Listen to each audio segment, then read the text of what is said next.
To a successful gold dredge is efficiency. Ounces. We can't keep going like this because I'll never make it. I get the screen decks, the sluice boxes. What'd you buy?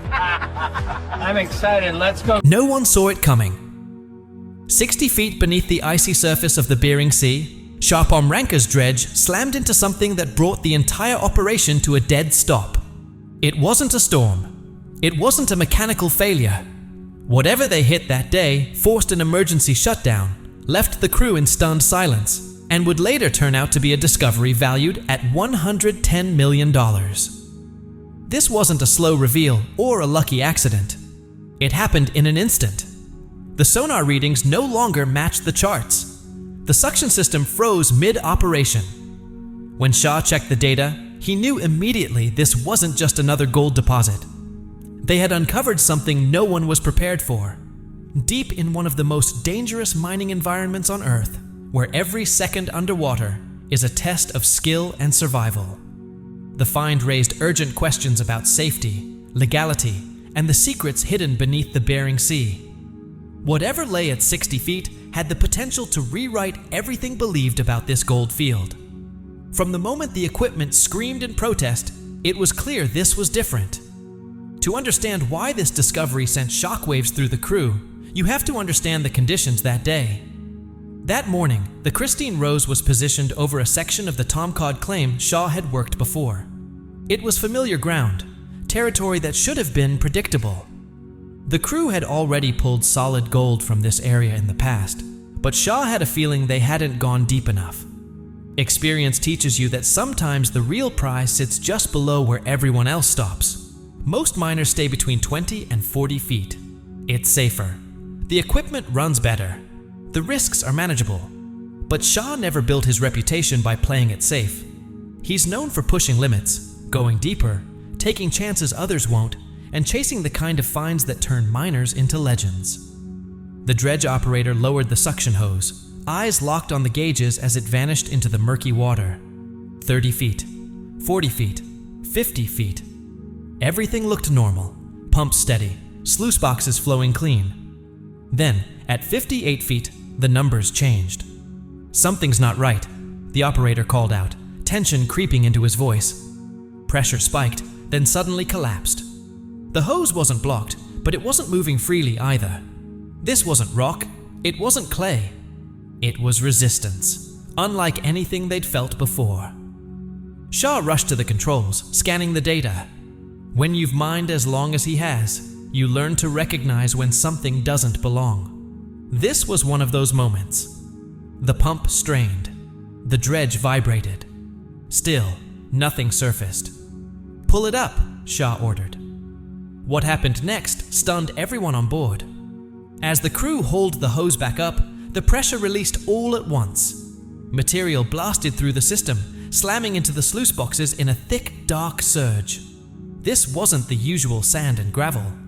The wash plant groaned under the sudden load as water sprayed across the deck and crew members scrambled to regain control. Then they saw it. Alongside the gold weren't just flakes or nuggets. Mixed in were dark, unfamiliar chunks. Fragments that caught the deck lights with a strange, oily shine. The sluice boxes filled as the crew stood frozen, staring. Shaw felt his breath catch. In over 2 decades mining the Bering Sea, he had never seen anything like this. And behind the scenes, the truth was even stranger. What they had pulled up wasn't just unusual. It shouldn't have existed there at all. These dark fragments weren't typical minerals or ore. They were organic material, preserved in a sediment layer that, according to known geology, had no business being at that depth. Shaw shut everything down immediately. That decision cost him thousands of dollars per hour. With heavy debts already hanging over him, stopping production was the last thing he could afford, but every instinct he had was screaming the same warning. "Document everything," he told the crew. "Samples, photos, and no one talks about this until we know exactly what we're dealing with." The next step raised even more questions. Sonar imaging revealed a massive anomaly beneath the seafloor, a dense pocket of material spreading outward from their dredge site. The patterns didn't match any known formation in the region. Some crew members whispered about a shipwreck, ancient cargo preserved underwater for centuries.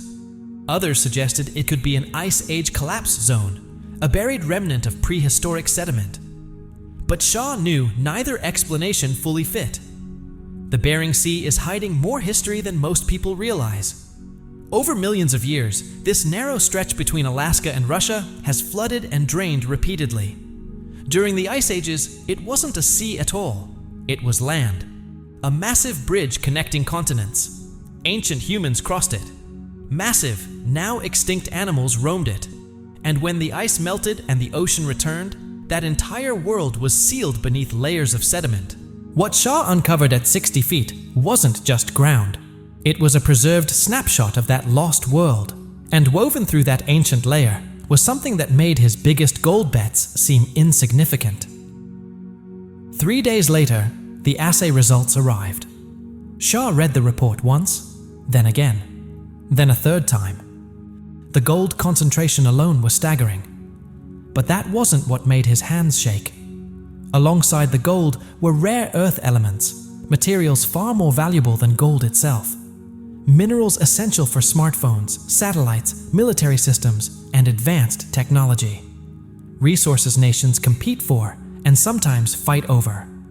Based on just the small section they sampled, the most conservative valuation came in at $110 million. This wasn't a gold strike. This was the kind of discovery that draws government attention. That's when the real nightmare began. Shaw's first call wasn't to investors. It wasn't even to the crew. It was to a lawyer. Because maritime law in the Bering Sea is a maze of federal regulations, overlapping claims, and international treaties, and rare earth elements fall under an entirely different set of legal protections than gold. One terrifying question now hung over everything. Did Shaw even have the legal right to what he'd just uncovered? The Tomcod claim gave him access to precious metals, specifically gold. But strategic minerals were a completely different matter. That single distinction threatened to turn a historic discovery into a legal and political firestorm. No miner wants to be caught in the middle of that. The risks were no longer just financial. At any moment, the federal government could step in and assert control. Environmental regulators could shut everything down with a single order. And if word leaked before the proper permits were secured, Shaw could lose the site overnight. His attorney didn't soften the message. "We can't touch this," he told Shaw bluntly. "Not until ownership, jurisdiction, and environmental compliance were fully sorted out. Best case, it would take months. Worst case, years. Years Shaw didn't have. The deposit sat in open water. Dredges passed nearby every day. The Kelly family's reaper was working less than a mile away. Zeke Tenhoff's operation brushed the edges of the Tomcod claim. Any one of them could stumble onto the same pocket, and the moment that happened, everything would explode. Shaw was trapped between two impossible choices. Option 1. Report the discovery, follow the rules, and watch regulators, lawyers, and government agencies swarm the site, locking it down while they argued over ownership. Option 2. Stay silent.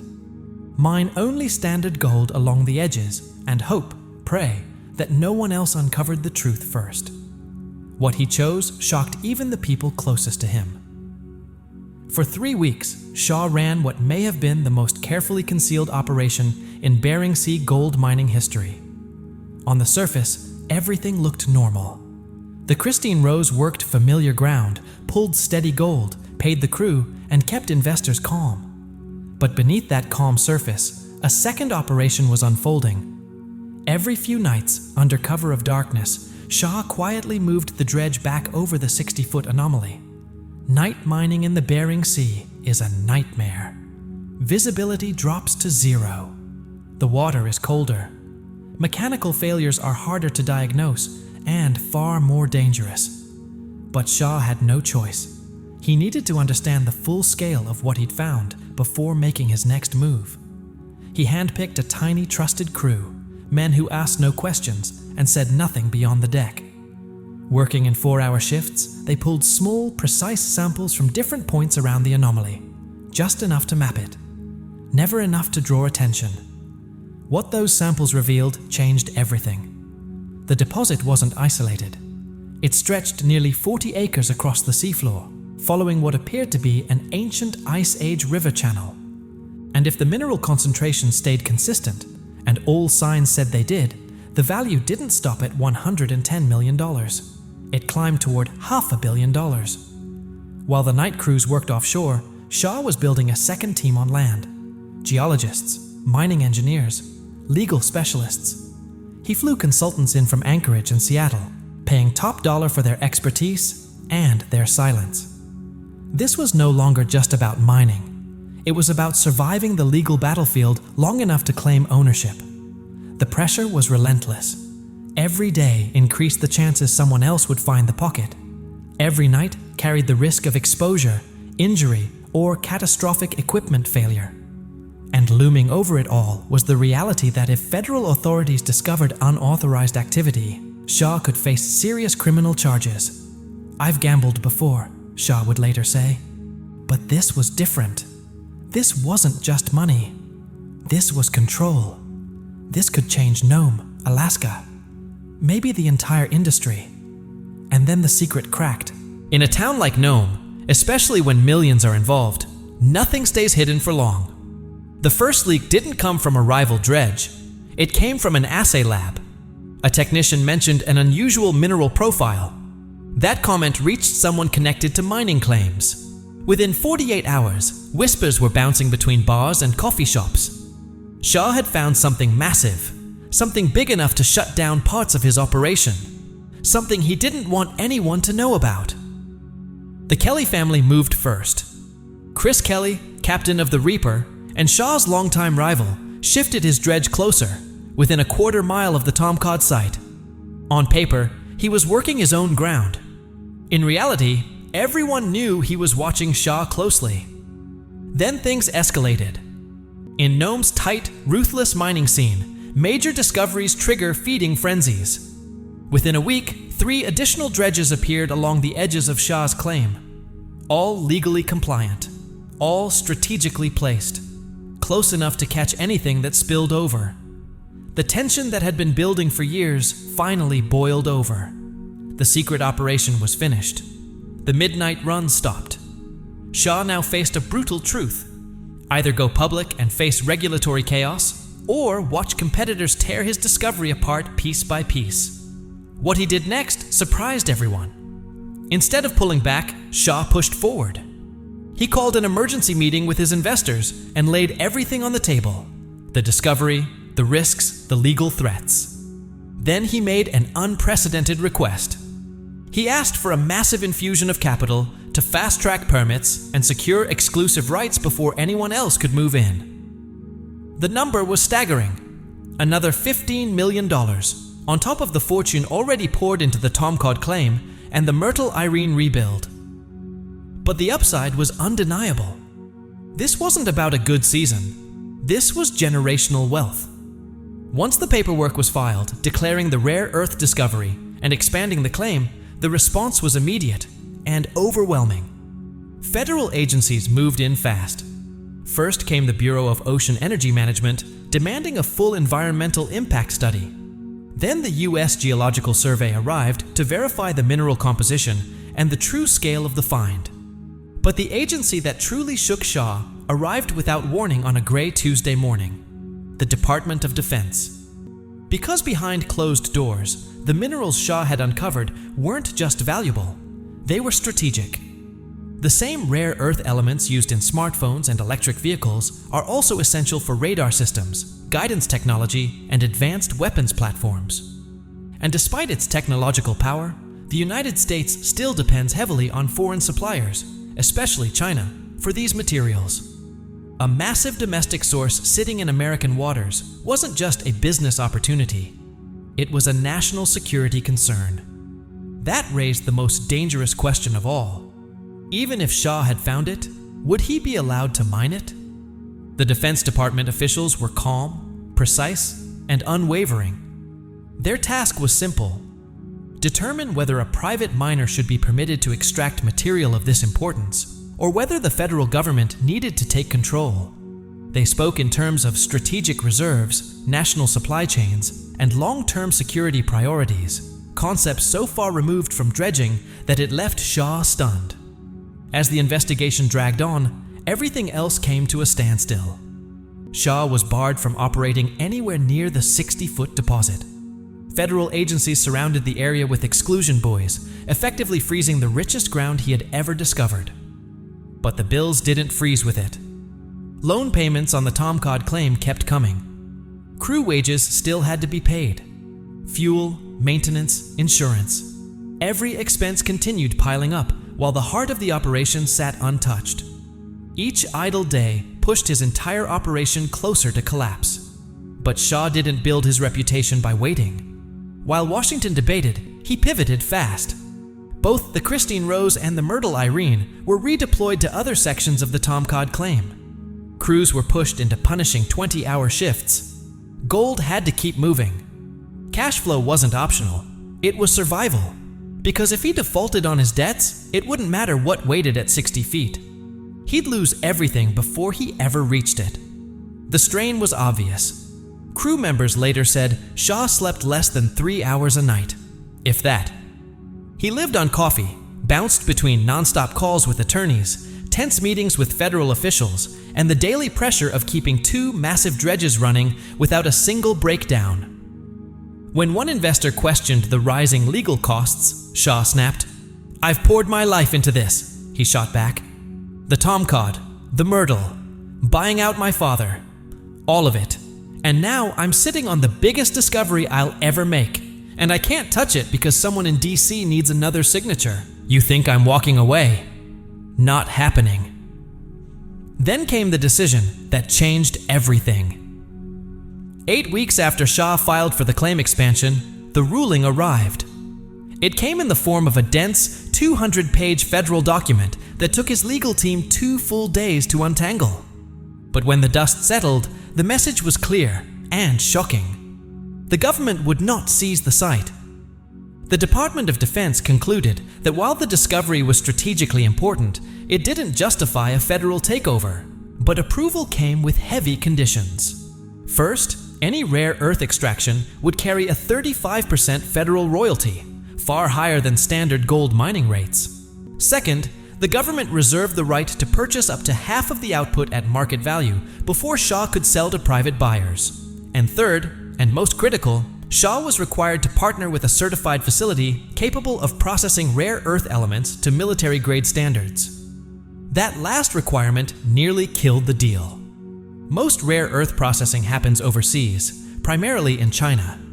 In North America, only a handful of facilities were capable of this work, and every one of them was booked years in advance under existing contracts.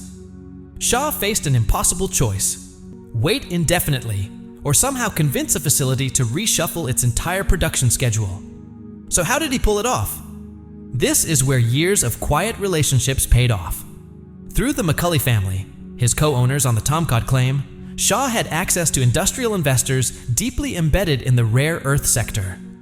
Less than a week after receiving the ruling, he secured a deal with a processing facility in Texas, willing to build a dedicated production line exclusively for his material.